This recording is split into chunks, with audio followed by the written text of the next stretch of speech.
Hello అందరూ ఎలా ఉన్నారు? విశ్వేశ్వరయ్య మ్యూజిక్ గురించి పార్ట్ 1 వీడియో అప్లోడ్ చేశాను. చూడని వాళ్ళు ఉంటే కింద లింక్ ఇచ్చాను, చూసేయండి. ఇంకా మీరు చూడాల్సింది ఈ వీడియోలో చాలా ఉంది, ఇంకా లేట్ ఎందుకు చూసేయండి. ఫన్ సైన్స్ నేమ్లోనే ఉంది కదా ఫన్ అని. ఇక్కడ చాలా గేమ్స్ ఉన్నాయి, లాజిక్ అండ్ సైన్స్కి సంబంధించినవి. మనం ఒక 10 years బ్యాక్ వెళ్ళి చిన్నపిల్లలమైపోయి గేమ్స్ ఆడేద్దాం. ఫన్ సైన్స్లో ఉన్నంత time first up side down room ఉంది, అంటే తలకిందులుగా ఉన్న కదా అని అర్థం. ఇక్కడ నేను మా వారు కొన్ని ఫొటోస్ అండ్ వీడియోస్ తీసుకున్నాము. తర్వాత ఫజిల్స్ ఉన్నాయి, ఒకటి సెట్ చేసాం. నెక్స్ట్ 2-in-1 పిక్చర్స్ వచ్చేసాయి. అందులో ఒకటి ర్యాబిట్ అండ్ ఇంకోటి డక్. నెక్స్ట్ బటన్ ప్రెస్ చేయగానే ఎయిర్ వస్తుంది, ఆ ఎయిర్తో బాల్ కింద పడుకొని చూడాలి. పిల్లలు చాలా ఎంజాయ్ చేస్తున్నారు. నెక్స్ట్ వచ్చేసరికి ఆక్రోబాటిక్ రోలర్. ఇది potential energy and kinetic energy ఫార్ములాపై డిపెండ్ అయి పనిచేస్తుంది. అక్కడ ఆ రోలర్లో వంకరగా ఉన్న ట్రాక్పై పడిపోకుండా ఫాస్ట్గా ఎలా ప్రయాణిస్తుందో ఇది చూపిస్తుంది. నెక్స్ట్ లైట్స్తో పార్టీ వైపు క్రియేట్ చేశారు, కొన్ని ఫొటోస్ దిగాము ఇక్కడ. ఈ స్నేక్ నేమ్ వచ్చేసరికి టైటానోబోవా. ఇది వరల్డ్ హిస్టరీలోనే అతిపెద్ద పాముగా గుర్తింపు పొందింది. ఇది సుమారు 42 నుంచి 50 అడుగులు పొడవు మరియు 1100 కిలోల కంటే ఎక్కువ బరువు ఉండేదని సైంటిస్టులు అంచనా వేశారు. నెక్స్ట్ టోర్నడో అంటే సుడిగాలి అని అర్థం. అంటే మీరు జబర్దస్త్లోని సుడిగాలి సుద్దిరు అనుకోకండి. ఇది ఆకాశం నుంచి భూమికి గరాటాకారంలో చాలా వేగంగా గిరిగిరా తిరుగుతూ విధ్వంసం సృష్టిస్తుంది. ఈ పిక్చర్ చూసారా, ఇది 3D హోలోగ్రామ్ డిస్ప్లే. ఇది సాధారణంగా పిరమిడ్ హోలోగ్రామ్ సాంకేతికను యూజ్ చేస్తారు. ఈ వీడియోని ఆల్రెడీ నేను షార్ట్స్లో అప్లోడ్ చేశాను, చూసే ఉంటారు. మిర్రర్ ముందు కూర్చోగానే మనకు బదులుగా డెవిల్ కనిపిస్తుంది. నేనైతే సడన్గా చూసి భయపడిపోయాను. Water painting. ఇందులో కొన్ని ద్రవాలు టెంపరీగా ఒకదానితో ఒకటి కలిసినట్లు కనిపిస్తాయి, కానీ వెంటనే సపరేట్ అవుతాయి. ఇది ఒక రకమైన లిక్విడ్ యాడ్. ఇది వచ్చేసరికి వాటర్ టోర్నడో. ఇది సముద్రాలు ఎక్కువగా కనిపిస్తుంది. నెక్స్ట్ వచ్చేసరికి ఇక్కడ ఒక పెద్ద బావి ఉంది, చూసారా? ఇవి ఇన్ఫినిటీ వెల్. ఇది నిజమైన బావి కాదు, ఇది ఒక ఆప్టికల్ ఇల్యూషన్. ఇక్కడ ఆర్ట్ ఇచ్చారు చూడండి. అక్కడ ఉన్న హెయిర్తో మనం ఆ డ్రాయింగ్లో ఏదో ఒక దాంతో సెట్ చేయాలి. దాన్ని సెట్ చేయడానికి చాలా టైం ట్రై చేశాం, కానీ పూర్తిగా రాలేదు.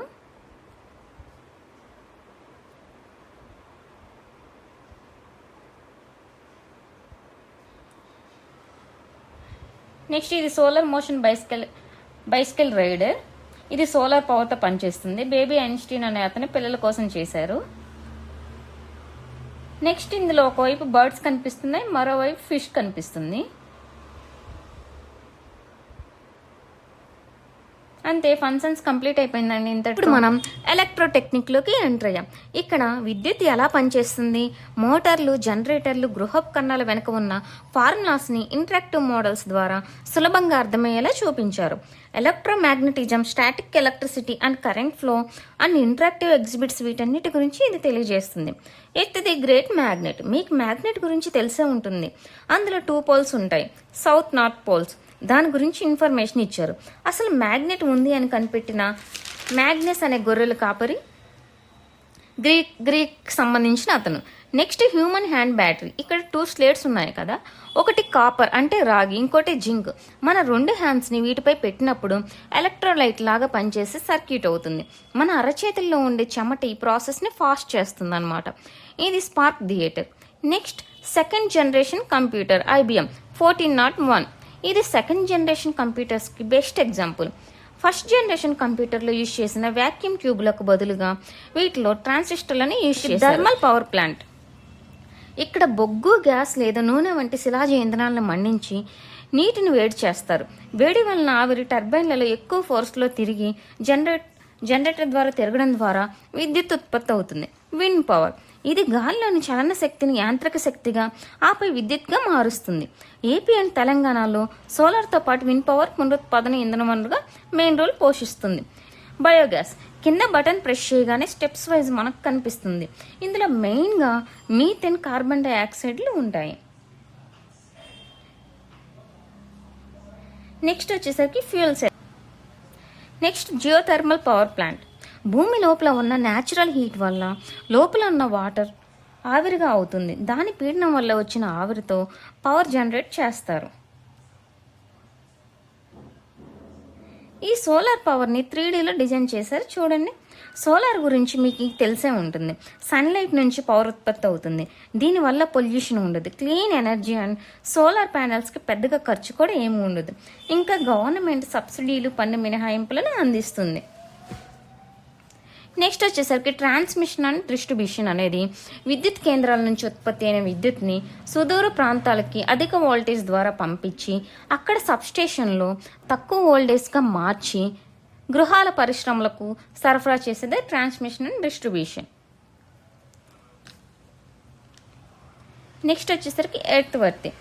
ఇది పవర్ ఎర్తింగ్ లేదా గ్రౌండింగ్ యొక్క ఇంపార్టెన్స్ని వివరిస్తుంది అనమాట. దీనివల్ల విద్యుత్ షాక్ నుంచి రక్షణ, ఉపకరణాల రక్షణ, 3-పిన్ ప్లగ్ అండ్ దీనివల్ల మనుషులకు షాక్ తగిలే ప్రమాదం తప్పుతుంది. Oven. Next electricity at home. మీ ఇంట్లో ఎలక్ట్రిసిటీకి సంబంధించి ఏం యూజ్ చేస్తున్నారో కామెంట్ చేయండి.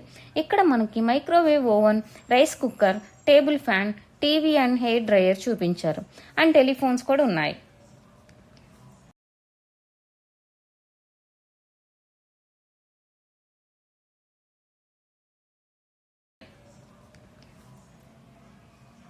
నెక్స్ట్ వచ్చేసరికి weather studio, milestones in electricity అని ఇక్కడ కొంతమంది సైంటిస్టుల ఫొటోస్ అండ్ వారు ఏ ఇయర్లో దేని గురించి రీసెర్చ్ చేశారు, ఏం కనుగొన్నారు అనే ఇన్ఫర్మేషన్ ఇక్కడ క్లియర్గా ఇచ్చారు. ఇలాంటి ఇన్ఫర్మేషన్ ట్రిపుల్ వారికి బాగా యూజ్ అవుతుంది. Welcome to space technology. ISRO నేతృత్వంలో ప్రపంచ అగ్రగామిగా ఎదుగుతుంది. ISRO launch vehicles, satellites, future machines వీటన్నిటి గురించి ఇక్కడ మనం చూడొచ్చు. Beam wave guide antenna. ఈ రకమైన యాంటెన్నాలను రేడియో సిగ్నల్స్ పంపడానికి అద్దంలో ఉపయోగిస్తారు. Next mission control centre. ఈమె తెలుసు కదా మీకు, కల్పనా చావ్లా గారు. అంతరిక్షంలోకి ప్రయాణించిన మొదటి భారతీయ మహిళ. ఈమె 2003లో అంతరిక్షం నుంచి తిరిగి వస్తుండగా చిన్న వయసులోనే చనిపోయారు. బి అనే ఆస్ట్రోనాట్ అని సెర్చ్ చేశారు. చూడండి ఇక్కడ అందరు పిక్స్ దిగుతున్నారు. నెక్స్ట్ ఇక్కడ శాటిలైట్స్ అన్నీ ఇచ్చారు అండ్ కింద వాటి గురించి ఇన్ఫర్మేషన్ కూడా ఇచ్చారు. మీకు తెలిసిన శాటిలైట్ నేమ్స్ కామెంట్ చేయండి. అందులో కొన్ని కింద ఇచ్చారు చూడండి.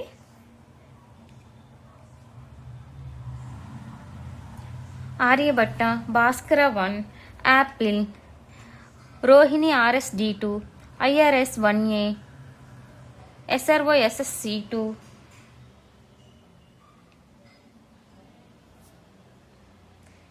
INSAT 2C, GSAT 12, INSAT 3DR ఇవన్నీ కింద ఇచ్చి దానికి సంబంధించిన ఇన్ఫర్మేషన్ కూడా ఇచ్చారు.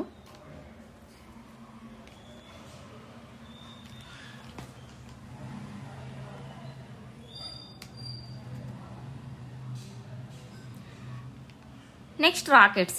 ఇవి న్యూటన్స్ థర్డ్ లా ఫార్ములా ఆధారంగా పనిచేస్తాయి.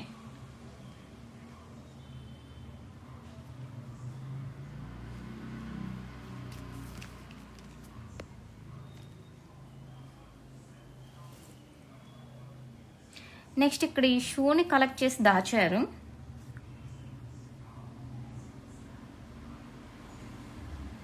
నెక్స్ట్ వచ్చేసరికి ఇది ఊటీ రేడియో టెలిస్కోప్. ఇది నీలగిరి హిల్స్లో ముతోరైలో ఉంది. Indians first mission to moon. Chandrayaan 1. ఇది 2008 అక్టోబర్ 22న ఇస్రో శ్రీహరికోట నుంచి PSLV-C11 రాకెట్ ద్వారా విజయవంతంగా ప్రయోగించబడింది. చంద్రుడిపై వాటర్ మాలిక్యూల్స్ ఉనికిని కనుగొనడం ఈ మిషన్ సాధించిన అతిపెద్ద చారిత్రాత్మక విజయం. దాదాపు 312 రోజుల పాటు పనిచేసింది.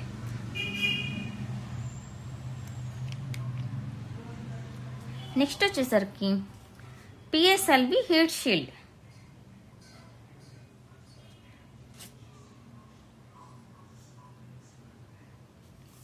PSLV అంటే polar satellite launch vehicle. Heat shield అనేది రాకెట్ ప్రయోగ సమయంలో వాతావరణాన్ని దాటుకుంటూ వెళ్ళేటప్పుడు అక్కడ ఉపగ్రహాలు తీవ్రమైన వేడి ఒత్తిడి నుంచి ఈ షీల్డ్ కాపాడుతుంది. Next international space station. దీనిని 1998లో ప్రారంభించారు. America, Russia, Europe, Japan, Canada దేశాల సహకారంతో ఇది రూపొందించబడింది. 2000 నవంబర్ 2 నుంచి ఇందులో వ్యోమగాములు నిరంతరంగా నివసిస్తున్నారు. సాధారణంగా 6 వ్యోమగాములు ఇక్కడ నుంచి పరిశోధన చేస్తారు. Indian space programme milestones. ఇందులో ఇంపార్టెంట్ పాయింట్స్ ఇక్కడ ఇచ్చారు.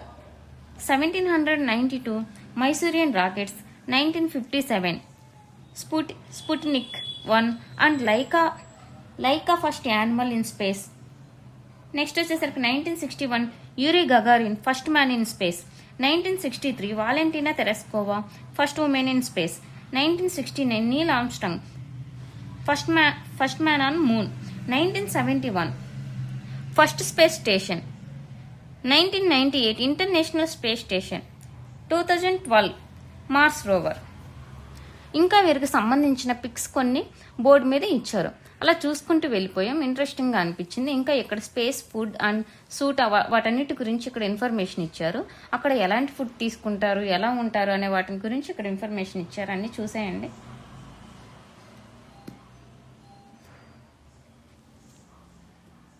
బయోటెక్నాలజీ. ఇందులో మనం red biotic, green biotic, white or grey biotic, blue or grey biotic వీటన్నిటి గురించి తెలుసుకోవడానికి ట్రై చేద్దాం. ఇక్కడ ఎంట్రన్స్లోనే ఏటీజీసీ కోడ్ ఆఫ్ లైఫ్ అని ఉంది. బయోటెక్నాలజీ ఫర్ అగ్రికల్చరల్ అంటే ఒక పంట వేసినప్పుడు దిగుబడిని పెంచడానికి ఇది పురుగుల మందుల వాడకాన్ని తగ్గించి కరువును తట్టుకునే శక్తిని పంటలకు ఇస్తుంది. నెక్స్ట్ బయోటెక్నాలజీ ఫర్ హెల్త్ అంటే మానవుల ఆరోగ్యాన్ని మెరుగుపరచడానికి, కొన్ని డిసీజెస్ని నయం చేయడానికి మరియు నివారించడానికి దీన్ని ఉపయోగిస్తారు. Next biotechnology for industry. ఇందులో కొన్ని సూక్ష్మజీవులను అంటే బ్యాక్టీరియా, ఈస్ట్ మరియు ఎంజైమ్లను ఉపయోగించి మందులు, ఆహారం, ఇంధనం తయారు చేస్తారు. నెక్స్ట్ ఫ్యూచర్ ఆఫ్ బయోటెక్నాలజీలో చాలా వరకు డెవలప్మెంట్స్ ఉంటాయని, ఇందులో ఎలా డెవలప్మెంట్స్ ఉంటాయో ఇచ్చారు.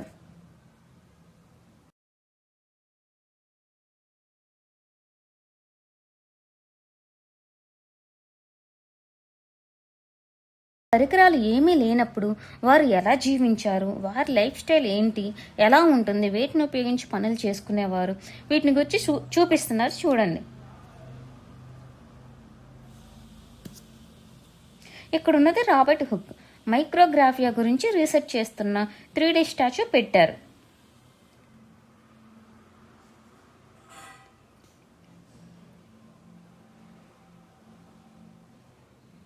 అక్కడ అతను ఏం చూస్తున్నారు కూడా ఇక్కడ కింద మళ్ళీ బుక్ లాంటిది పెట్టారు చూడండి. నెక్స్ట్ వచ్చేసరికి ఇక్కడ James Watson and Francis Crick statues పెట్టారు.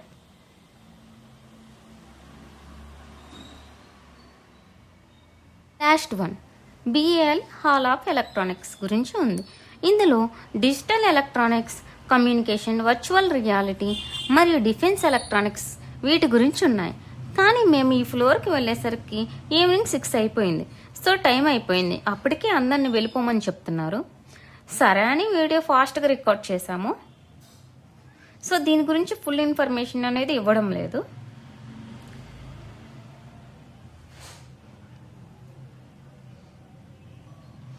మీకు ఈ వీడియో నచ్చినట్లయితే లైక్ చేసి, షేర్ చేసి, సబ్స్క్రైబ్ చేసుకోవచ్చు కదా. Bye bye. నెక్స్ట్ ఇంకో ఇంట్రెస్టింగ్ వీడియోతో మీ ముందుకు వస్తాం.